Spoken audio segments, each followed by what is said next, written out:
The conference room was completely silent. My mother sat with her arms folded. My father wouldn't even look at me. Across the table, my younger sister stared at the floor. For 9 years, they had all believed the same story, that I abandoned her, that I chose a better job, a bigger paycheck, and a happier life over my own disabled sister. Relatives stopped inviting me to family gatherings. Old friends unfriended me. Neighbors whispered whenever my name came up.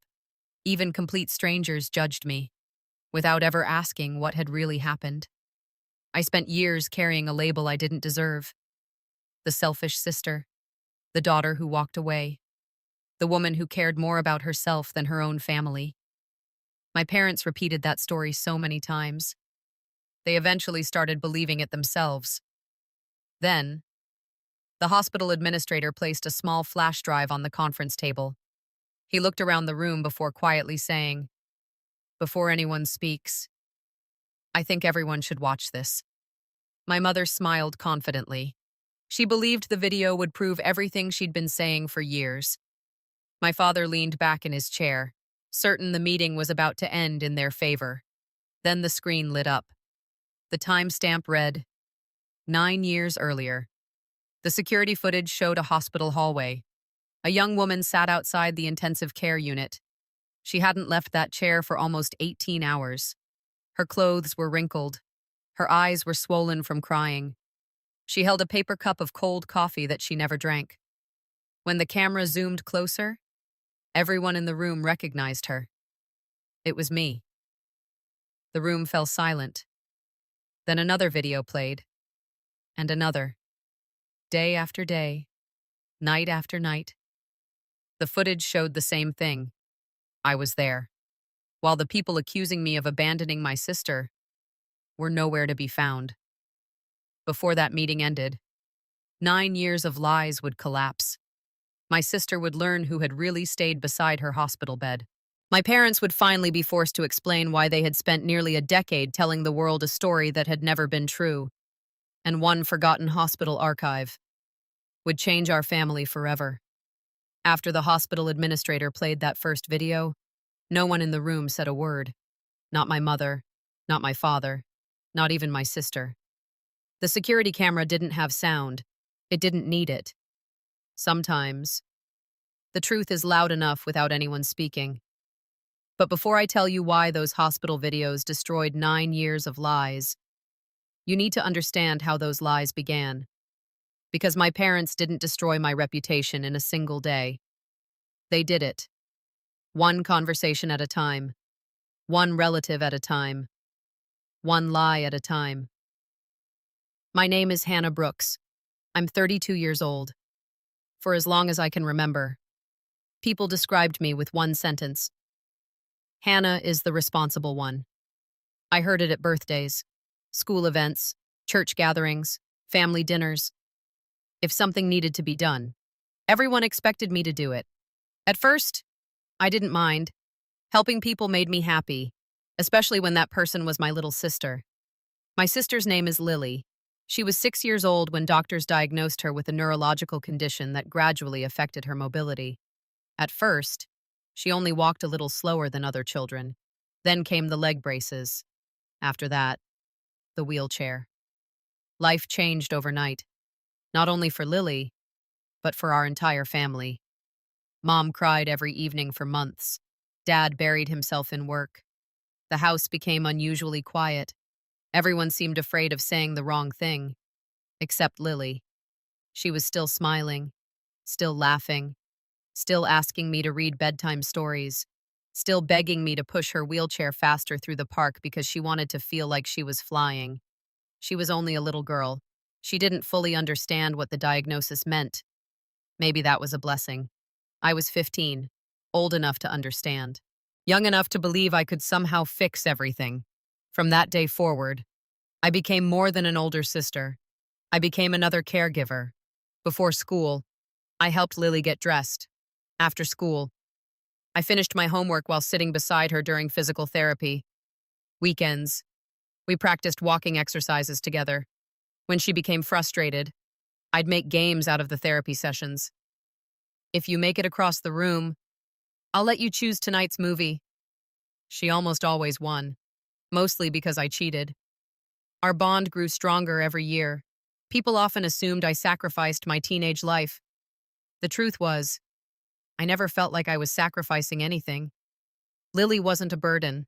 She was my favorite person. She had this incredible ability to make difficult days feel lighter. Whenever I was stressed about exams, she'd leave little notes inside my backpack. You've got this. You're smarter than you think. Don't forget to smile. She couldn't make my problems disappear, but she always made them easier to carry. As we got older, our routines became even more connected. When I learned to drive, the first place I took Lily was the beach. She hadn't seen the ocean in years because traveling with a wheelchair was difficult. We spent hours watching the waves. She smiled and whispered, "Promise me something." What? If I ever become completely dependent on everyone, don't stop treating me like your annoying little sister. I laughed. You'll always be my annoying little sister. She threw a handful of sand at me. For a few minutes, we forgot hospitals existed. After high school, I enrolled in nursing school. People assumed I chose nursing because of Lily. That wasn't entirely true. I chose it because spending years beside doctors and nurses had shown me how powerful compassion could be. Some medical professionals treated patients, others treated people. I wanted to become the second kind. Lily celebrated louder than anyone when I received my acceptance letter. She baked me a terribly burnt chocolate cake. It tasted awful. I ate 3 slices anyway. While I studied, I continued helping at home. Every morning started the same way. Wake up at 5, prepare Lily's medication, help her into the wheelchair, make breakfast, attend lectures, return home, cook dinner, study until midnight, sleep, repeat. It was exhausting. But whenever people praised me, I always answered the same way. I'm just her sister. Mom often told relatives how much I helped. Without Hannah, I don't know what we'd do. Hearing those words made me proud. Not because I wanted recognition, because I believed we were a team, a family. Looking back, that belief would become my biggest mistake. After graduating, I accepted a nursing position at St. Anne's Medical Center. The hospital was nearly 45 minutes away. Long shifts, 12-hour days, sometimes nights, sometimes weekends. It wasn't easy, but it was meaningful work. I loved every minute, even after exhausting shifts. I'd drive straight to my parents' house before going home, just to spend an hour with Lily. Sometimes we'd watch movies. Sometimes we'd play card games. Sometimes we'd simply sit on the porch talking about life. Those quiet evenings became my favorite part of every week. Then, everything changed. One rainy October morning, my phone rang during work. It was my father. I answered immediately. "Dad?" His voice shook. "It's Lily." She collapsed. "They're taking her to the emergency room." I didn't wait for another word. I ran, still wearing my hospital badge, still in my scrubs. I drove faster than I ever had before. Every red light felt endless. Every minute felt like an hour. When I finally reached the emergency department, doctors were already surrounding her bed. Machines beeped constantly. Nurses rushed from room to room. For the first time since we were children, I was terrified I might lose my little sister. The doctors stabilized her, but the diagnosis wasn't good. Complications from her condition had become far more serious than anyone expected. She would need surgery, then intensive rehabilitation. Recovery could take months, maybe longer. The doctor looked at all of us. "She'll need someone with her regularly. I don't recommend she faces this alone." Without thinking, I answered first. "I'll be here." Mom nodded. "So will we." Dad agreed. "We're family." I believed him. I believed every word. I had no idea. Within a few months, those promises would quietly disappear. And years later, the very people who made them would tell the world that I had been the one who walked away.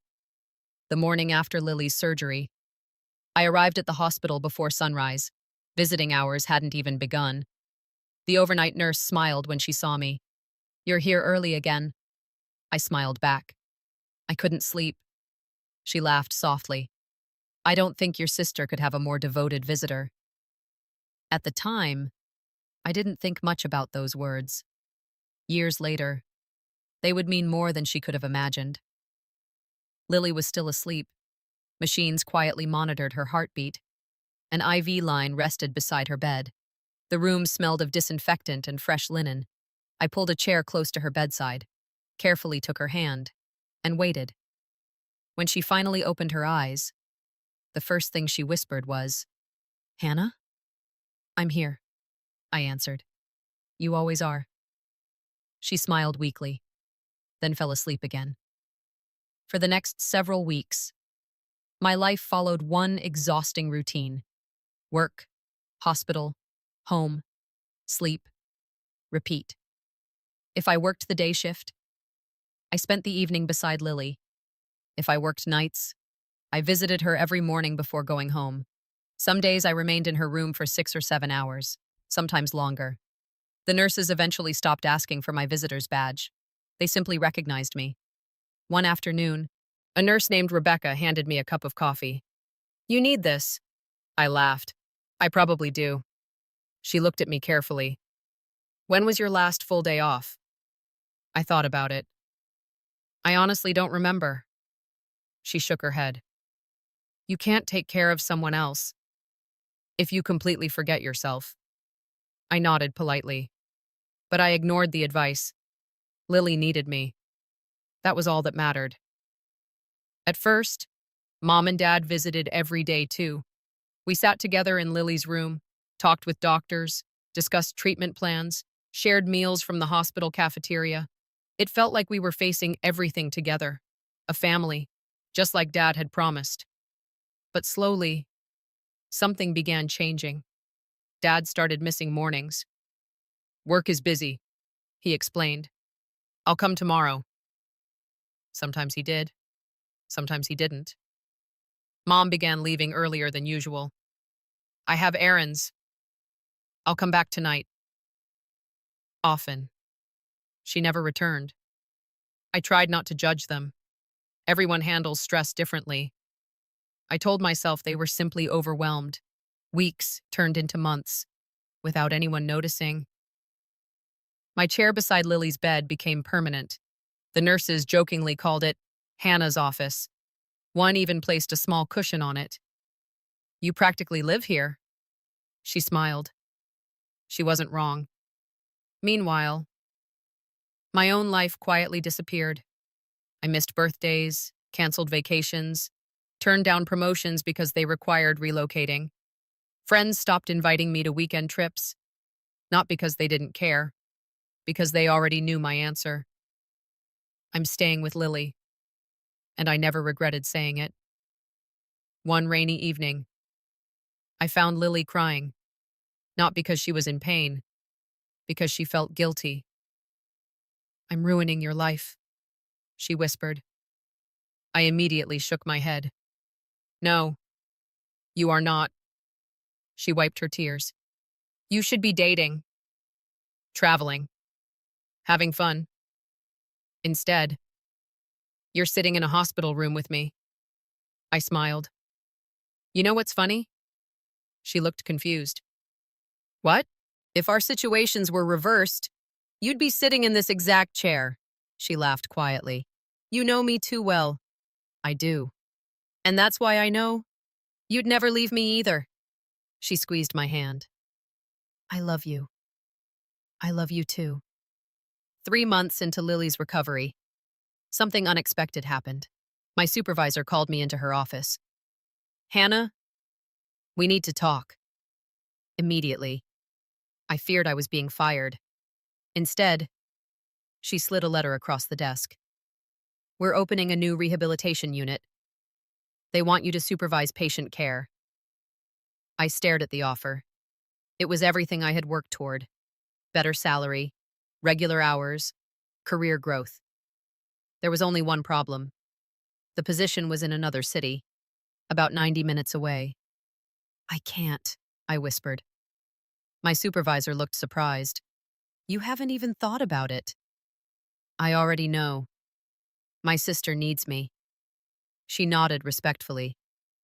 I understand. Then she said something I hadn't expected.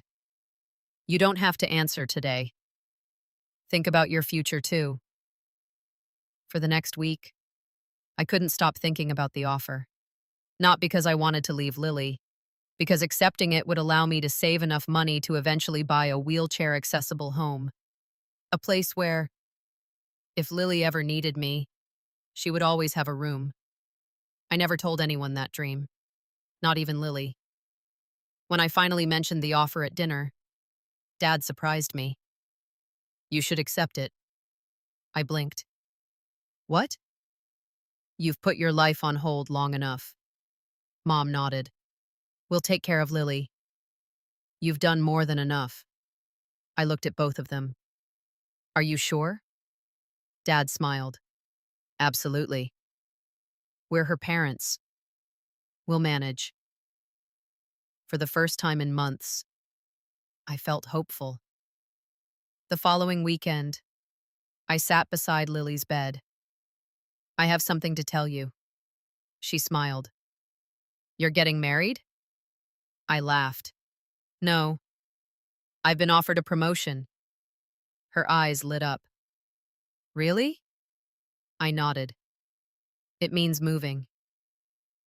For several seconds, she stayed quiet. Then, she smiled wider than I had seen in months. You have to go. I don't want to leave you. She squeezed my hand. You're not leaving me. You're finally living your own life. I wasn't convinced, but hearing those words from Lily made the decision a little easier. A month later, I moved. Not across the country, not to another state, just 90 minutes away.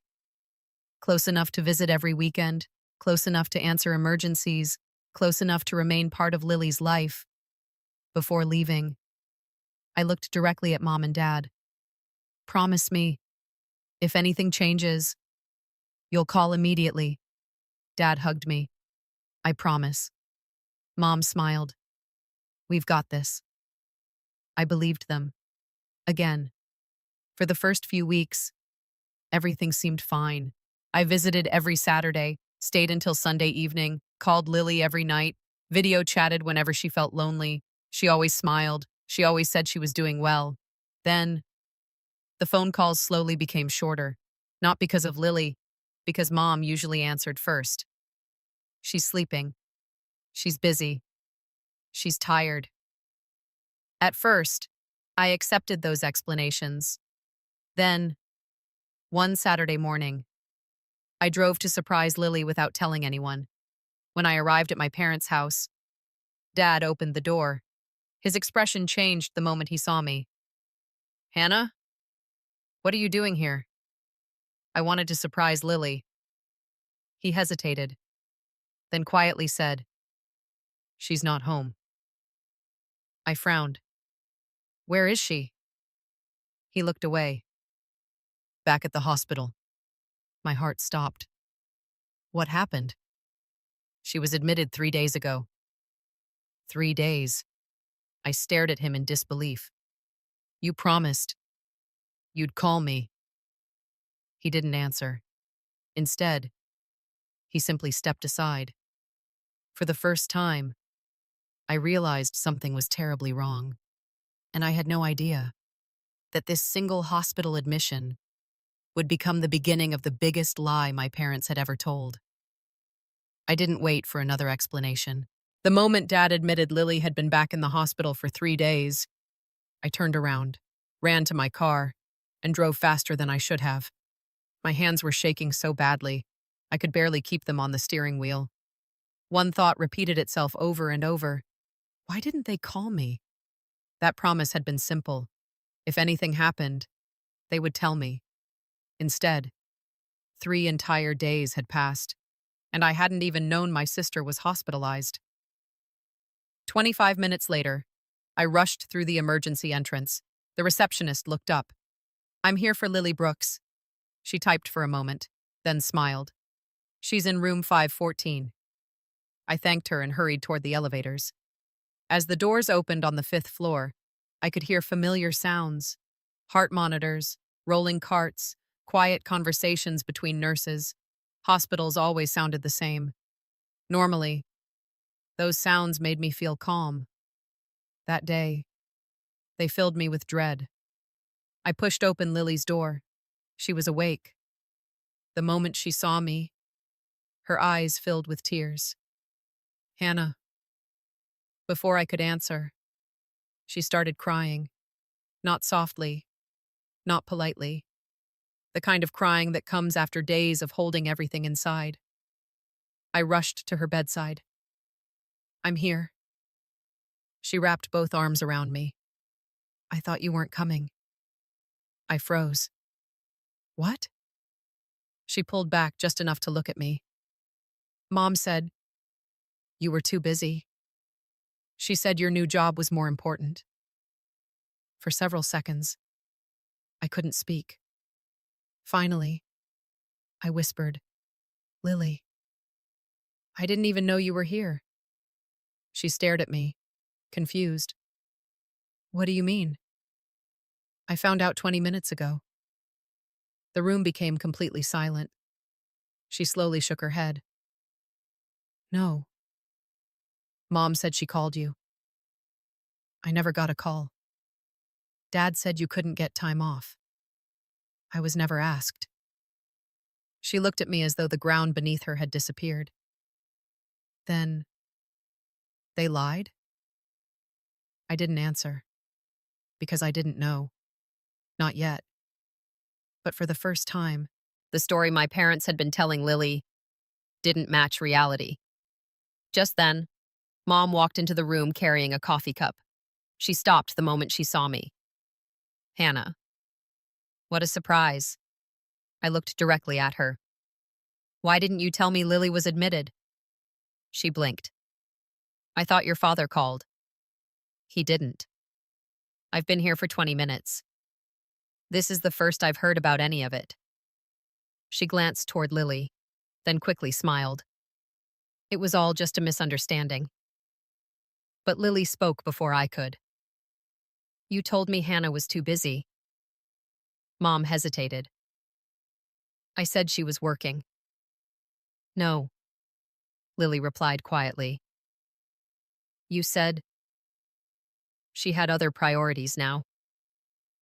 Mom's smile disappeared. Dad arrived a few minutes later. The moment he entered, he sensed the tension. "What's going on?" I folded my arms. "I'd like to know the same thing." "You promised you'd call me." He sighed. "It happened so fast. You had 3 days. We didn't want to worry you." I stared at him. "You decided that for me." The conversation ended there. Not because anything had been resolved, because Lily was exhausted. After her medication, she quickly fell asleep. I kissed her forehead, then followed my parents into the hallway. The moment the hospital room door closed, I asked the question I couldn't stop thinking about. "Why?" Mom crossed her arms. "You finally have your own life. We didn't want you running back every time something happened." I looked at her in disbelief. "She's my sister." "I know. But you moved away. Dad and I are handling things." I took a deep breath. "You didn't let me decide whether I wanted to help." Dad rubbed his temples. "Hannah, we're trying to help you move forward." "No," I answered firmly. "You're deciding what my future should look like." From that day on, I visited every weekend again, sometimes twice a week. I adjusted my work schedule, used vacation days, traded shifts with coworkers, whatever it took. I refused to let another hospital stay happen without me. The nurses welcomed me back. Several even remembered me from Lily's previous admission. One smiled as I entered. "We were wondering where you'd been." I frowned. "What do you mean?" "You used to be here every day. We thought maybe you were sick." I forced a smile. I wasn't told she was admitted. The nurse's expression changed. Oh. She quietly looked away, as though she suddenly understood something. Weeks passed. Lily slowly regained her strength. Our weekend routines returned. We watched old movies, played cards, laughed about childhood memories. Everything felt almost normal again. Except, little comments began slipping into conversations. One afternoon, Lily asked, "Is your new apartment really that important?" I looked confused. What? She shrugged. Mom says that's why you don't visit during the week. I smiled sadly. I live 90 minutes away. I work 12-hour shifts. If I could teleport, I'd be here every day. She laughed. I know. But something about that conversation stayed with me, because it wasn't the first time, or the last. At family gatherings, I noticed subtle changes too. An aunt hugged me and whispered, "I'm glad you found time to visit." I smiled politely. "I come almost every weekend." She looked surprised. "Oh, your mother made it sound like you hardly came anymore." I laughed awkwardly. "That's not true." She simply nodded. But I could tell she didn't quite believe me. The same thing happened again, and again. A cousin asked, "So, how's the new city? It must be nice finally putting yourself first." I frowned. "What does that mean?" He shrugged. "Nothing. I just heard you needed some distance." Distance? From Lily? I drove home that evening with a knot in my stomach. Something was happening behind my back. I just didn't know how far it had spread. A month later, the annual Brooks family reunion arrived. Nearly 40 relatives gathered at my grandparents' old farmhouse. Normally, it was my favorite weekend of the year. This time, something felt different the moment I arrived. Conversations stopped as I walked past. Smiles seemed forced. Several relatives barely spoke to me. One elderly uncle looked at me and quietly muttered, "Family should come first." I stood there, completely confused. Later that afternoon, I found two cousins talking near the garden. They didn't realize I was close enough to hear. "It's sad," one whispered. "I can't believe she left Lily like that." The other nodded. "I know. Her parents have been through so much." I felt as though someone had punched me in the chest. Left Lily? What were they talking about? I stepped toward them. "What do you mean?" Both cousins froze. One looked embarrassed. We thought you knew." "Knew what?" She hesitated, then quietly answered, "Aunt Carol told everyone that after your promotion, you stopped being there for Lily." The world seemed to stop. For months, I thought there had been misunderstandings, miscommunication, poor wording. But now, for the first time, I realized it wasn't accidental. Someone had been telling people a story where I was the daughter who chose her career and abandoned her disabled sister. I looked across the yard. My mother stood laughing with relatives, accepting hugs, receiving sympathy, while the truth was standing only a few yards away. And she had no idea. I had finally heard the lie with my own ears. I couldn't hear the conversations anymore. Children were laughing across the yard. Someone had turned on music near the patio. Plates clinked together as dinner was prepared. Everything around me looked normal. But inside, my entire world had shifted. For months, maybe even years, my mother had been telling people I abandoned Lily, not by accident, not because of a misunderstanding, on purpose. I walked across the yard, straight toward her. She was standing beside the dessert table, smiling as she spoke with three of my aunts. The moment she saw me, her smile faltered. "Hannah, is everything all right?" I stopped a few feet away. "No." The conversation around us immediately died. I just spoke with Aunt Denise. Mom's face became unreadable. So? So she believes I abandoned Lily. No one moved. No one spoke. My mother forced a small laugh. Oh, sweetheart. I think people just misunderstood. I looked directly into her eyes. Did they? One of my aunts quietly excused herself. Another suddenly became fascinated with arranging paper plates. No one wanted to be standing there. But no one wanted to leave either. Everyone sensed something important was happening. I took another step forward. I've visited Lily almost every weekend. I call her nearly every night. I used my vacation days to stay with her in the hospital. So tell me, exactly what did people misunderstand? Mom folded her arms. I never said you didn't love your sister. That's not what I asked. I simply told people you moved away and that you were focusing on your career. I nodded slowly. Did you also tell them I stopped showing up? She hesitated. I may have said you couldn't visit as often. You told Lily I was too busy, I replied. You told relatives I had other priorities. You never corrected anyone when they said I abandoned her. For the first time, she had no quick response. Dad walked over after noticing the growing crowd. What's going on? I turned toward him. Dad, how many people have you told that I left Lily behind? His expression hardened. We never said that. I pointed toward our relatives. Then why do they all believe it? Silence. A silence so heavy. It answered the question before either of my parents could.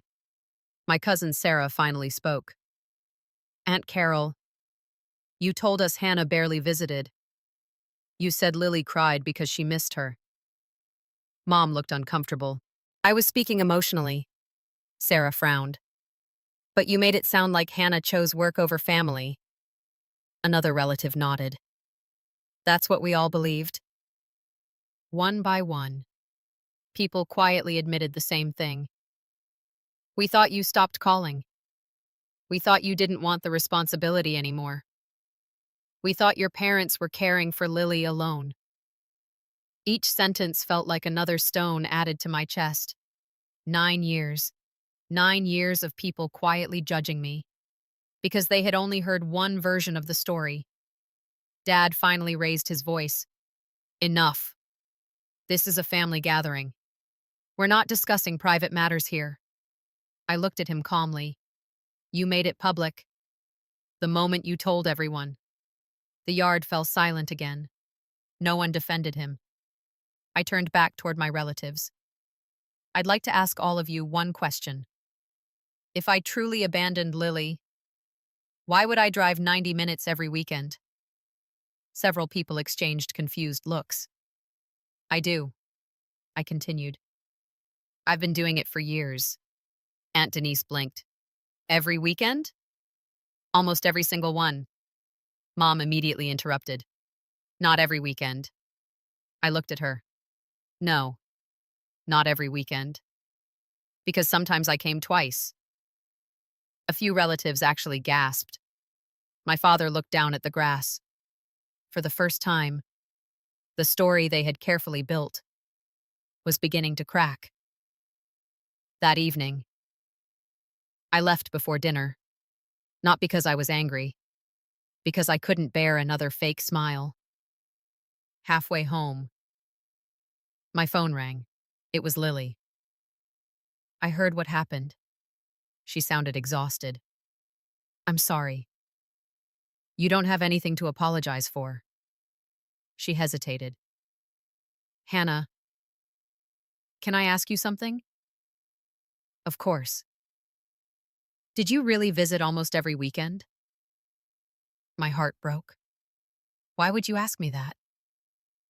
Because, she whispered, I honestly don't know what's true anymore. That sentence stayed with me all night. My own sister, the person I loved most, no longer knew which version of reality to believe. Not because she was gullible, because she trusted our parents, the same way I once had. The following Monday, I requested copies of my work schedules, vacation approvals, time off requests, mileage reimbursement forms from the hospital outreach program, anything that documented where I had been. By the end of the week, I had assembled an entire folder, every weekend visit, every approved leave, every day I had traveled to see Lily. The evidence stretched back years. Still, something bothered me. It proved I had visited, but it didn't prove what happened inside the hospital. Then, something unexpected occurred. 3 days later, I received an email from St. Anne's Medical Center, where I had once worked. The subject line simply read, "Please contact patient services." At first, I assumed it was spam, but something made me call. The receptionist transferred me to the hospital's administrative office. A calm voice answered, "Ms. Brooks?" "Yes. My name is Daniel Foster.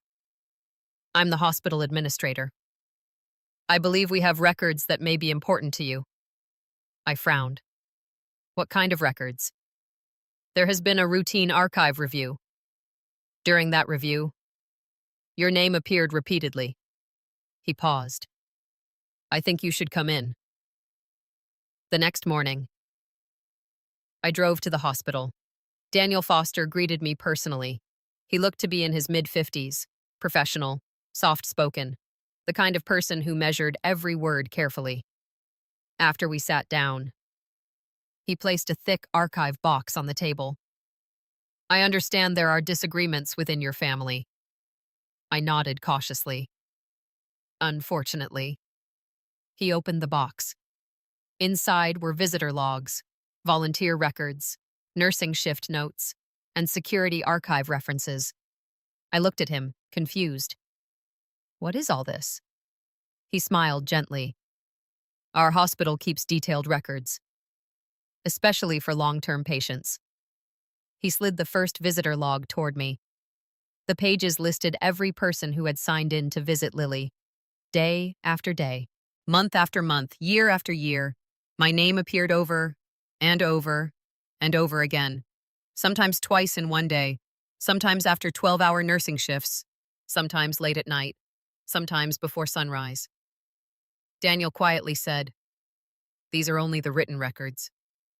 Then he reached into the archive box again and removed a small black flash drive. He placed it carefully on the table. "We also discovered something else." I looked at the flash drive. "What is it?" He answered with a sentence that made my heart stop. "Our security cameras automatically archived portions of the footage because staff repeatedly noted your unusually long visits." I stared at him. "You still have the videos?" He nodded. "Not all of them, but enough." He looked directly into my eyes. "And Ms. Brooks, what those videos show is very different from the story your family has been telling." At that moment, I realized the truth wasn't just documented. It had been recorded, frame by frame, for years. And soon, my parents would have to explain their lies, while watching the evidence with their own eyes. I couldn't stop staring at the flash drive. It looked ordinary, small, almost insignificant. Yet Daniel Foster had just told me it contained something that could change everything. 9 years of accusations, 9 years of whispered conversations, 9 years of relatives believing I had abandoned my sister. All of it could disappear because of a few forgotten security recordings. I looked at Daniel. "Can I watch them?" He nodded. "I already prepared a conference room." The room was quiet. A projector hung from the ceiling. A large television filled one wall. Daniel connected the flash drive, then turned toward me. "I want to prepare you." "For what?" "The footage isn't emotional because of what it shows." He paused. "It's emotional because of what it doesn't show." I frowned. "I don't understand." "You will." The first recording began. The timestamp read, October 14th, 6:12 a.m. The hallway outside Lily's room appeared on the screen. A young nurse pushed a medication cart past the camera. Two doctors walked by. Then, the elevator doors opened. I stepped out wearing hospital scrubs, still carrying my work bag. I remembered that day immediately. I had just finished a 12-hour night shift. Instead of going home, I came straight to Lily. Daniel quietly pressed pause. Our system recorded your badge entering the employee parking lot at 5:48 a.m. You clocked out, then came here. I nodded. I remember. He continued the video. The camera showed me entering Lily's room. I didn't leave until nearly noon. Another recording played. October 18th, 9:43 p.m. Again, I appeared, this time carrying a small paper bag. Lily wanted strawberry cheesecake, I whispered. Daniel looked surprised. You remember? I smiled sadly. She couldn't eat much after surgery, so she'd take one tiny bite and smile like she'd won the lottery. The footage showed me feeding her with a tiny spoon, helping adjust her blanket, reading from a novel she loved. Then, holding her hand until she fell asleep. I quietly wiped away a tear. I hadn't realized cameras had witnessed those moments. Daniel opened another file. This one is different. The timestamp read, November 2nd, 2:11 a.m. The hallway was nearly empty. Only one nurse sat at the station. Then, the elevator doors opened again. It was me, still wearing work clothes, still carrying coffee. I entered Lily's room. Daniel paused the video. You had already worked 13 hours that day. He looked at another document. Our staff noted that you remained with your sister until 7:34 that morning. I closed my eyes. I went directly back to work after that. You did, he answered quietly. The videos continued. Winter, spring, summer, month after month. Different clothes, different hairstyles, different seasons. The same routine. I always came. Sometimes exhausted, sometimes smiling, sometimes crying, but always there. Finally, Daniel stopped the playback. There is one last video. His expression became serious.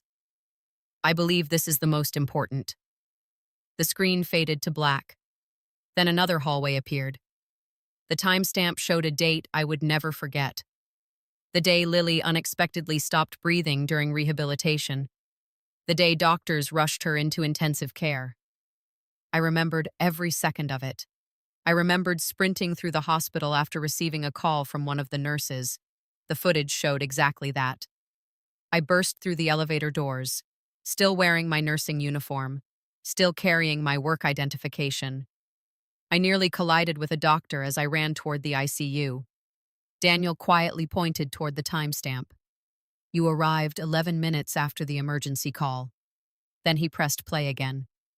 The next 18 hours passed in fast forward. I never left the chair outside intensive care. Not once. Not for food, not for sleep, not even to change clothes. Then Daniel paused the screen again. He zoomed out. The camera captured the entire hallway. I immediately noticed something. Or rather, someone. Missing. My parents. They weren't there. Not once. The hallway remained empty except for nurses, doctors, cleaning staff, and me. Daniel slowly opened another folder. This is why I asked you to come. He placed a visitor log beside the screen. According to the records, no one from Lily's immediate family signed in that entire night, except me. I stared at the page. There has to be a mistake. He shook his head. There isn't. Our visitor logs, parking records, and camera footage all match. I whispered. My parents told everyone they practically lived at the hospital. Daniel looked at me with genuine sympathy. The records don't support that. For several minutes, neither of us spoke. Finally, he broke the silence. Ms. Brooks, I normally wouldn't become involved in private family matters, but your name appeared in hundreds of nursing notes. He handed me another file. I opened it. Each page had been written by different nurses, different dates, different handwriting, yet the comments sounded remarkably similar. Sister remains at bedside. Hannah assisted patient with dinner. Family member Hannah present throughout the night. Patient calmer after sister arrived. Page after page, month after month. Without realizing it, the hospital staff had documented my presence, long before anyone accused me of disappearing. Daniel folded his hands. There is something else. What? About 3 years after Lily was discharged, your mother requested copies of selected medical records. I frowned. Is that unusual? No. But she specifically asked that visitor documentation not be included. A chill ran down my spine. Why? I can't answer that, he replied honestly. But I can tell you, the request was denied. Hospital policy required complete records. Nothing could be removed. I suddenly understood. My mother already knew the hospital had proof. She simply hoped no one would ever ask for it. A week later, attorney Melissa Grant arranged a family mediation meeting. She hoped years of tension could finally be resolved. My parents agreed, Lily agreed, Ethan, our cousins, and several close relatives also attended. No one knew I had spoken with the hospital. No one knew Daniel Foster had been invited. As people took their seats, my mother looked unusually confident. She leaned toward one of my aunts and quietly whispered, I just hope Hannah finally admits she left because she couldn't handle the responsibility. I heard every word, but I said nothing. Not yet. Daniel entered the room carrying a laptop. No one recognized him except me. He politely introduced himself. Good afternoon. My name is Daniel Foster. I'm the hospital administrator from St. Anne's Medical Center. My father's expression immediately changed. Mom stopped smiling. Daniel placed the laptop on the conference table, then carefully connected the flash drive. He looked around the room. I've been asked to clarify several questions regarding Lily Brooks's hospitalization. He paused. Our records include visitor logs, nursing documentation, and archived security footage. The room became completely still. Mom finally spoke. I'm not sure why any of that's necessary, Daniel answered calmly. Because sometimes the records remember what people forget. He pressed one key. The screen came to life. The first video appeared. The timestamp read, 9 years earlier. The room fell silent. And within the next few minutes, every lie my parents had repeated for almost a decade would begin collapsing in front of everyone they had convinced. No one breathed. The conference room was so quiet. The faint hum of the projector sounded deafening. Daniel Foster stood beside the screen with a small remote in his hand. He looked around the room before speaking. I want everyone to understand something. These recordings were never made to settle a family dispute. They exist because hospital security cameras automatically archive certain areas for safety. He paused. We have not edited this footage. It will speak for itself. Then, he pressed play. The first video filled the screen. The timestamp read, October 14th, 6:12 a.m. The hallway outside Lily's room appeared. A young nurse walked by. A doctor reviewed a chart. Then, the elevator doors opened. I stepped out wearing faded blue scrubs. My shoulders were slumped with exhaustion. A coffee cup rested in one hand. My work bag hung from the other. Daniel quietly said, Hospital employment records confirm Ms. Brooks completed a 12-hour overnight nursing shift before arriving. No one looked at me. Everyone kept watching. The video showed me entering Lily's room. Then, nothing. For nearly 6 hours, I never came back out. Another clip appeared. October 18th, 9:43 p.m. Again, the elevator opened. Again, it was me, this time carrying a small paper bag. Daniel read directly from a nursing note. Patient requested strawberry cheesecake. Sister arrived with requested dessert despite completing a full work shift. A soft sob came from across the table. It was Lily. She covered her mouth. I remember, she whispered. I thought Mom bought that. I looked at her gently. You asked for cheesecake. You smiled after one bite. You said hospitals should serve dessert first. A tiny laugh escaped through her tears. I actually said that. You did.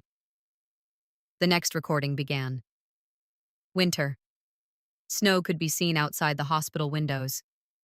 I arrived wearing a heavy coat, removed it, placed it over Lily because she complained the room was cold. Then I sat beside her bed and opened a novel. Daniel paused the video. Our nursing staff frequently documented Ms. Brooks reading aloud to help her sister sleep. He opened another file. One note read, Patient reports sleeping better when older sister reads to her. Another, requested sister remain overnight due to anxiety. Another, patient calmer after Hannah's arrival. The room became painfully still. My mother stared at the floor. Dad never lifted his eyes. For years, they had described themselves as the ones who never left Lily's side. The hospital records quietly told another story. Daniel played another clip. This one lasted only 40 seconds. It showed me helping Lily practice walking with parallel bars during rehabilitation. Every step looked painful. She stumbled repeatedly. Each time, I smiled, encouraged her, counted another step, then another, then another. Lily suddenly began crying. I thought the therapist stayed after hours. I smiled sadly. They did. For 30 minutes. I stayed another 3. Then came the recording none of us were prepared for. Daniel took a slow breath before pressing play. January 22nd, 1:57 a.m. The hallway outside intensive care. Doctors rushed through double doors. Emergency alarms echoed in the distance. A nurse sprinted past the camera. 11 minutes later, the elevator doors burst open. I ran into the hallway, still wearing my hospital ID, still in the same uniform I'd worn for 13 hours. I nearly slipped, turning the corner toward ICU. The video continued. I paced, prayed, cried, spoke with doctors, sat alone. Hours passed. The timestamp moved from 2 in the morning to 4, then 6, then nearly 8. The chair outside intensive care never became empty. I remained there the entire night. Daniel paused the screen, then quietly enlarged the camera angle. It captured the whole waiting area, every chair, every hallway entrance, every visitor. My mother wasn't there. My father wasn't there. Not once. Not in a single frame. Lily looked from the screen to our parents, back to the screen, then quietly asked, Where were you? Neither answered. She asked again, Dad, where were you? His voice barely came out. I thought your mother was here. Mom immediately turned toward him. You told me you stayed overnight. I came the next morning, he whispered. You said Hannah had everything under control. For a moment, neither realized what they had admitted. Then it hit them. They hadn't just lied to everyone else. They had lied to each other. Daniel opened one final folder. I believe this document is important. It was the official visitor log. Every person entering intensive care had signed in. He placed copies in front of everyone. My name appeared. Again, and again, and again. My parents' names appeared only a handful of times. Several visits lasted less than 30 minutes. The dates matched the videos perfectly. There was no contradiction, only confirmation. My Aunt Denise slowly removed her glasses. She looked at my mother. For 9 years, you let us believe Hannah abandoned Lily. Mom's shoulders shook. I never said those exact words. No, Aunt Denise replied. You simply let everyone else say them. Another relative nodded. And every time someone praised you, you accepted it. No one defended her. No one defended Dad either. Finally, Lily spoke. Her voice was soft, almost childlike. Hannah, I need to ask you something. I nodded. When I cried because I thought you'd forgotten me, were you really trying to visit?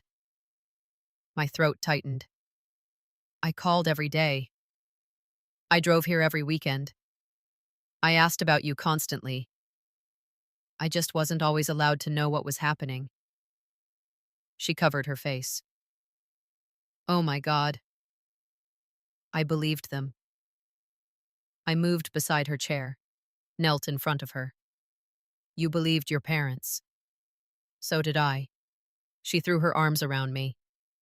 I'm so sorry. I hugged her tightly. There is nothing to forgive. We both lost something. The room remained silent for several minutes. Then, Dad slowly stood. He looked 20 years older than when the meeting began. I owe everyone an apology. He turned toward me first. Hannah, I convinced myself that telling people you had moved on would make us look less like parents who needed help. He swallowed hard. The more people repeated the story, the easier it became to live with it. He looked down. Until eventually, I almost believed it myself. Mom finally broke. She cried harder than I had ever seen. I was ashamed, she admitted. I couldn't handle everyone asking why you weren't there every day. So I started saying your career kept you away. People felt sorry for me. It became easier than admitting I hadn't called you. She looked directly into my eyes. I never imagined those small lies would become your identity. I answered quietly. They did. For 9 years. They did. Attorney Melissa Grant closed her notebook. I've practiced family law for over 20 years. She looked around the room. I've seen arguments over inheritances, property, money. But I've rarely seen something as painful as a reputation stolen by the people meant to protect it. No one disagreed. Over the following weeks, something unexpected happened. One by one, relatives began calling me, not to explain, not to justify themselves, simply to apologize. Aunt Denise invited me to lunch. I should have asked you, she said. I listened to one side. I never gave you the chance to tell yours. My cousins apologized too. So many years. We judged you. We were wrong. Every conversation healed a wound I hadn't realized was still open. The biggest change came from Lily. She asked to see every hospital record, every visitor log, every nursing note. We spent an entire weekend reading them together. Sometimes we laughed, sometimes we cried. One note made us both smile. It had been written by Nurse Rebecca. Patient refused medication until older sister promised to sing their childhood song. Lily laughed through tears. You actually sang. I did. You sounded terrible. I know. You still do. For the first time in years, our laughter sounded effortless. Several months later, Lily made a decision that surprised everyone. She organized a fundraiser for the rehabilitation wing where she had recovered. During the event, she rolled onto the stage in her wheelchair. Hundreds of people filled the auditorium. Doctors, nurses, former patients, families. She smiled toward the audience. I've been called brave many times, she began. But the bravest person I've ever known is my sister. She looked directly at me. For years, people told me Hannah left. The truth is, she never stopped coming. She never stopped calling. She never stopped loving me. The room erupted in applause. I couldn't stop crying. Neither could she. After the event, Daniel Foster handed me a small envelope. Inside was a printed photograph from one of the hospital security cameras. It showed me asleep in the uncomfortable chair beside Lily's bed, my hand still holding hers. On the back, someone had written a note years earlier. It was signed by several nurses. Families aren't always defined by who shares your home. Sometimes they're defined by who refuses to leave your side. Thank you for reminding us what love looks like. I framed that photograph, not because it proved I was innocent. I no longer needed proof. I kept it because it reminded me of something far more important. Love doesn't become less real just because someone lies about it. Today, Lily and I speak every evening, not because we fear losing time, because we know how precious honesty really is. My parents are still part of our lives. Healing didn't happen overnight. Trust never returns as quickly as it disappears, but they no longer hide behind stories. When relatives ask what happened, they tell the truth. Sometimes, the hardest apology isn't saying, "I was wrong." It's spending the rest of your life making sure the truth is finally heard. And every time someone tells me, "I heard you never gave up on your sister," I simply smile. Because I don't need the world to believe I stayed. The only person whose belief ever truly mattered already knows.